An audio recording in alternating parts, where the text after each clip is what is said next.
restaurant, we had spent 4 hours, and in that 4 hours, we had named all of the people that we needed to help, all of the things that we were going to do, we had gone through everything, right? And it still wasn't enough time. Even now, we just don't always have the amount of time. But I have watched this woman move mountains for people when everyone believed there was no way. And so her award winners, some of you I have not even met. Welcome to our family, because if she's behind you, so are we.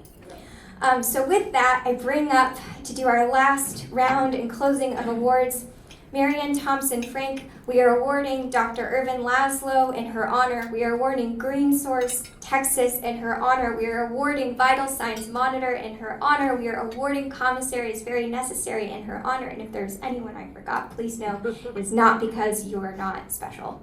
Ann Thompson-Frenk, please join me on stage. Hello. It's amazing to get to be here, and every time I'm at the UN, the people that I meet just captivate me. And they captivate me because each and every single one of you is 100% committed to changing the world. Let me say that again. You are 100% committed to changing the world. Right now, the thing that I tell everybody is we all have phones in our pockets, and you know what that means? You have access to more knowledge and more ability to project your voice than kings, queens, presidents, prime ministers before you. You know what the other side of that is? You have no excuse for ignorance.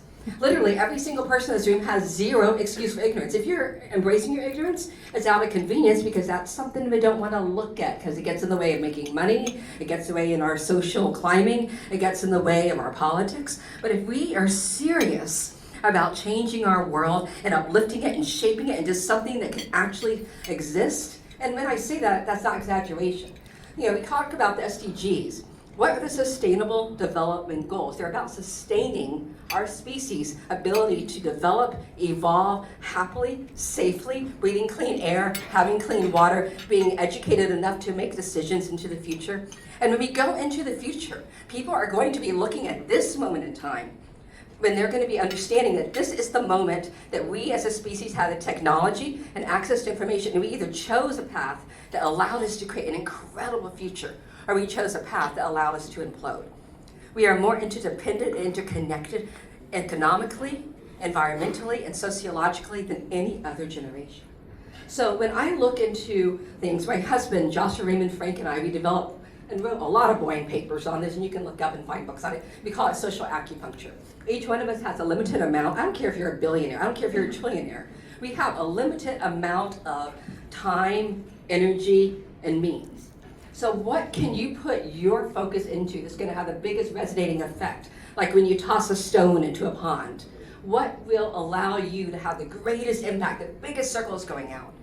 And that is what each one of us has to hone in on.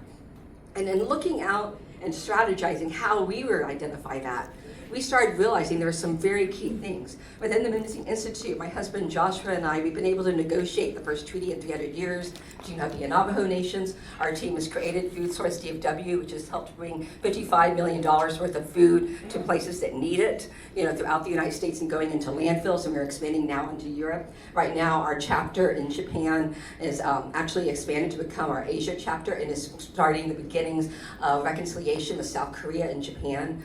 We're able to do so many different things, but each one of these achievements actually occurred because of individuals who thought something is possible.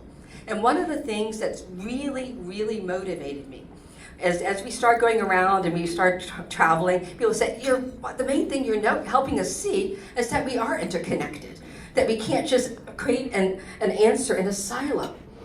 And we realized we didn't have time to go to each location to help people have that revelation. We needed to have something that would help people discover that on their own. Because when you discover it on your own, you own it. It becomes your tool.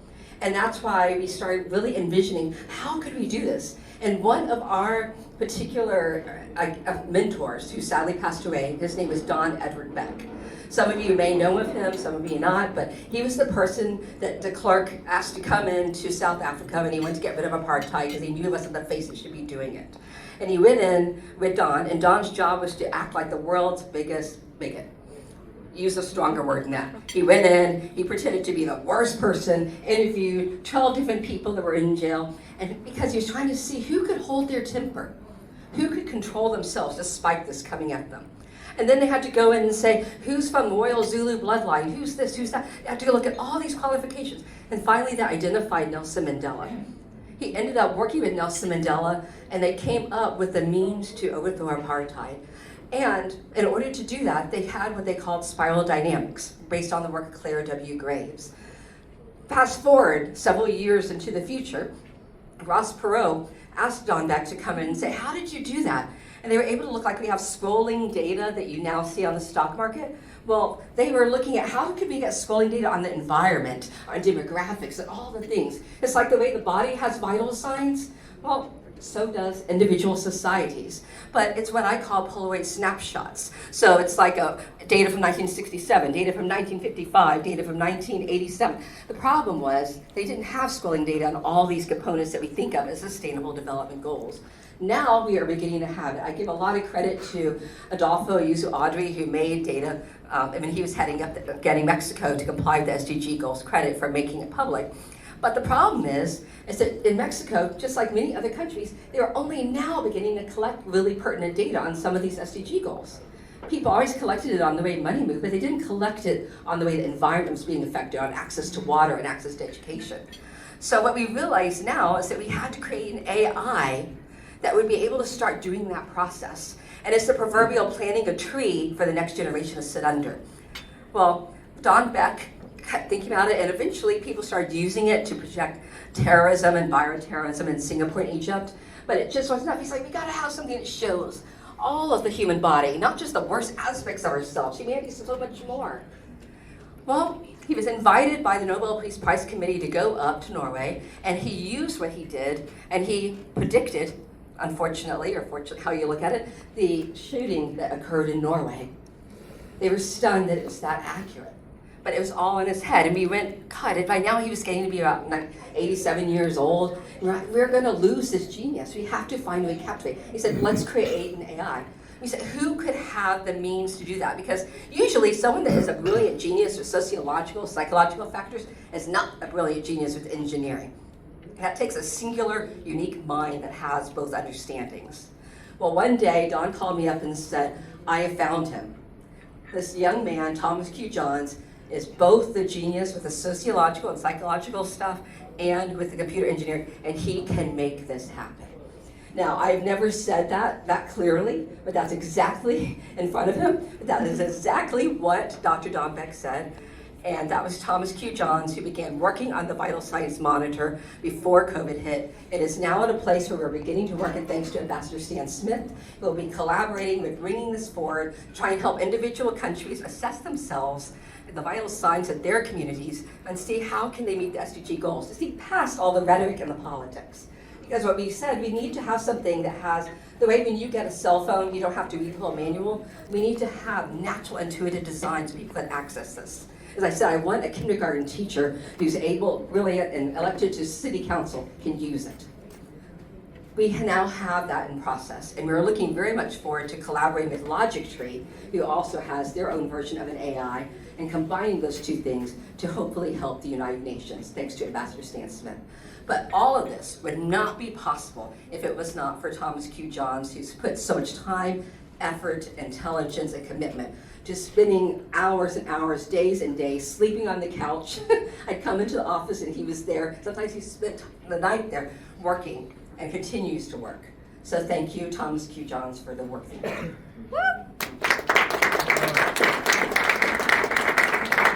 It's without exaggeration I say that this young man, his work truly could help uplift all our lives. So thank you. Just a quick aside, Joshua, her lovely husband, he often calls me a bit of an absurdist. One time he was saying, why would anyone park on a train track? And I laugh and I say, sometimes the train tracks are calling your name. And the interesting thing about, now I'm gonna say something absurd, the interesting thing about logic is that the peace that we're looking for, we won't get until we start to assume that everybody is being logical. We just don't quite know what they're being logical about. And the beautiful thing is, logical fallacies are oftentimes logical when you don't want your worldview changed. Because changing your worldview is dangerous. It can mean that you no longer fit in to the place where you belonged. You no longer are loved. And every action that we're committing, even the most hateful ones, are either from someone who wants to be more loved or show some type of love. And with that note, I'm looking for those people who have that sort of absurd mentality to put themselves in front of that train on that train track and take the responsibilities of the sins of others. And that's very difficult. But if you're that person, come talk to me. I love those people. We can laugh together. Thank you. Another amazing couple that I want to identify, and then I'll come back to the Memnosyne Institute, because we have a couple of things in the Memnosyne Institute that we're being recognized today. But this incredible group is called Commissary. It's very necessary. They're not part of the Memnosyne Institute. I got to meet them through a very funny roundabout way. There was a wonderful man named Dewan Shockley who called me up, and we all wear many hats. One of my hats is an activist, and this guy, Dewan, calls me up and says, hey, I need your help. There's a young man named Devontae, and he was protesting, out there with about 5 other young men in Fort Worth. And he happened to be the only black man that was on the forefront, and he was the only one the police riled up and put in jail. And he said, I need you to get this guy out of jail. Well, all I knew is that Dewan was part of a movement that I really, really supported. And so I drove out there. And frankly, Joshua thought I was nuts. Said, you're going out in the middle of nowhere to bail someone you don't know out for something you don't know about? I said, exactly, that's what I'm doing. So, but I went out there, and I got to meet Devontae and how he was working for the people. I got to meet Dewan, how he was working for the people. And they said, you have to meet our leader. And the first time that I met Marcus, I told him something that, and this defies logic, but it's the reality. I saw an image of him in my mind as what he'll look like when he's old and gray and has accomplished so many things. And I didn't know what to say to him at first. I said, but this is the beginning of something magical. And I watched him pull together community, and a couple of years ago, and this is what I nominated him specifically for. A couple of years ago, the city of Dallas called him up and said, they have gotten rid of STEM programs in the larger African American and Hispanic communities. I mean, that means they literally were taking the math and science away from the underserved communities, almost on the basis of race. I mean, that was what was going on. And they said, can you help us? And so this Dallas Community College that called up Marcus said, can commissaries read us to do something? Marcus spent nights going to community college, learning engineering, learning how to program robotics, learning coding. And then he realized he was going into areas where there were food deserts that had been redlined. And he said, what these young kids want is food. So he linked an understanding of STEM and robotics and coding with the means to grow more food. So these kids are going, if I learn this, I can make more food for my community. So he pulled it all together, environmentalism and robotics and understanding coding. And these kids are flying and have done so many incredible things, and he has spread it not just one community, through many communities. I have not heard anyone do this. I've heard, and I've been in the White House, I've been in the House of Lords, I've been here in the UN. I've heard a lot of people theorize about this. They are the only people I know that are doing it. So Marcus and DeAshley, please come up here. You guys are doing incredible work.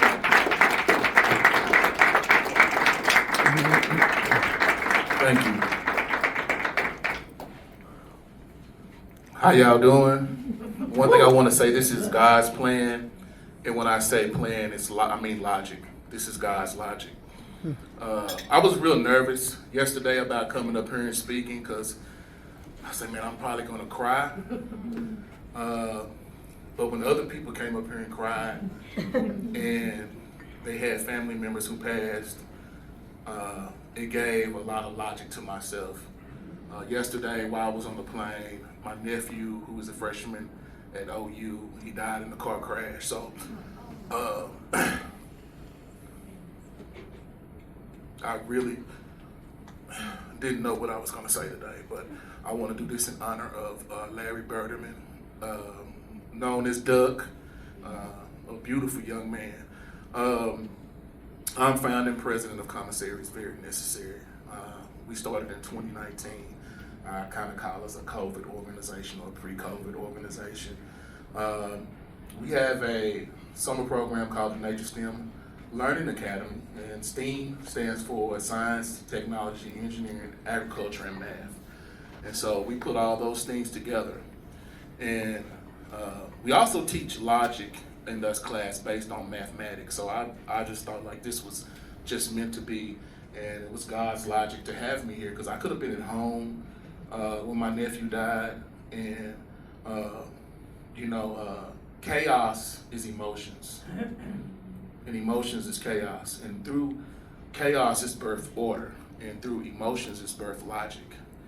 And I sit here a lot of times and very emotional, and my logic comes to say, you know what, these are dopamines, these are chemicals being released in your brain. So don't get chaotic, use your logic, and think your way through this. So through the logic of God, I'm here today, and y'all really helped me out today. I was really emotional. And we've had a lot of deaths in our organization. I want to accept this award for one of our members, Ernest Walker, who died last year leaving the homeless shelter, feeding the homeless.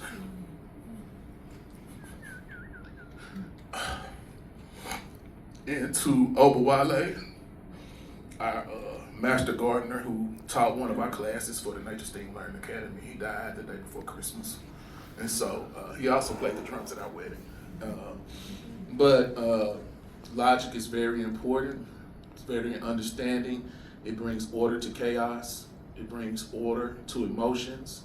And so we support everything y'all are doing here, and I really appreciate y'all. I probably can't say everything I wanted to say because I got a lot of emotions going on right now.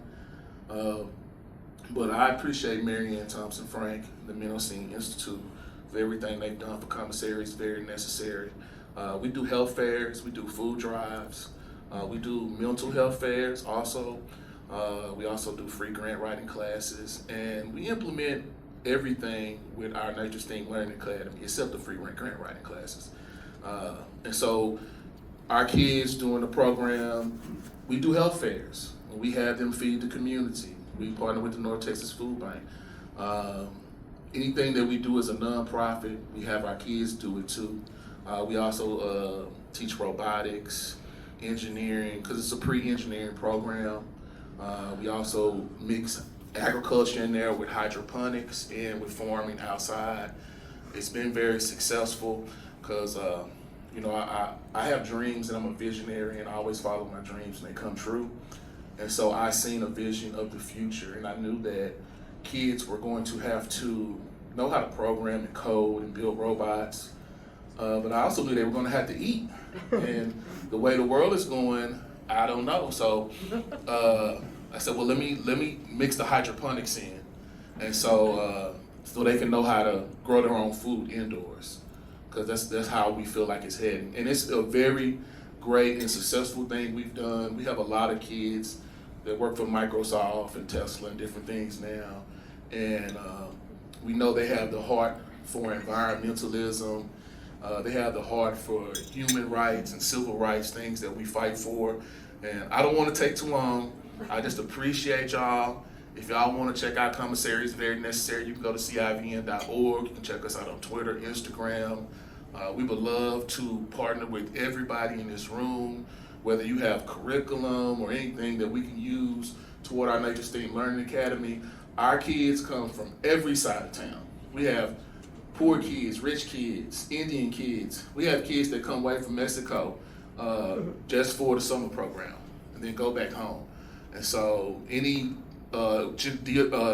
graphic you can think of, our kids come from that. And so if you want to support a good program with a lot of good kids from every background, support Commissary is very necessary. We appreciate y'all for the award. Thank you. All right, after my husband said all those great things. I just want to thank you, Marianne, for bringing us into this beautiful circle with these beautiful people, because y'all have all truly inspired me. I come from the new generation.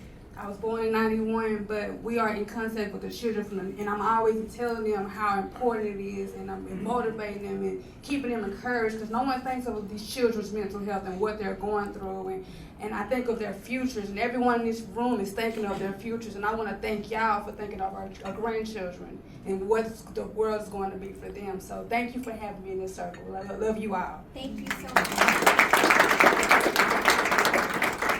Something that I want to challenge everybody with, and I'm just to follow up through, access is privilege. Most of us are here because we know someone who knows someone who knows someone. So really think about the people in your backyard who don't have access, who don't have that impressive Rolodex, who, if you could bring them up, it would make a huge impact. So that's just a challenge to everyone else.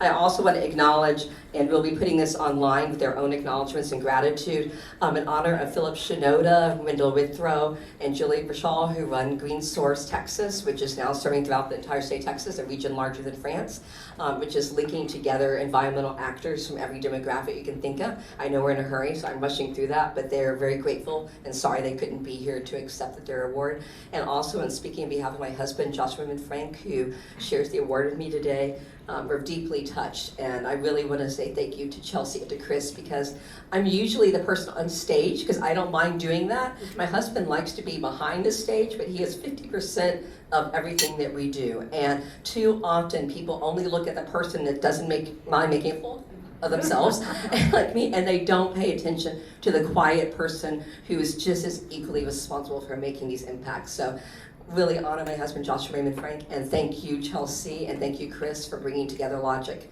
Day, especially when in this world, I really do think the biggest challenge is a crisis of consciousness, and I'm very grateful that Dr. Irvin Laszlo was given such an award, as the Logic for Peace Award. He and I are working on a book together, and hopefully that'll be coming out this coming year, and Chelsea and Chris will be spotlighted in it as well. So thank you so much. Can't explain it, reads my soul.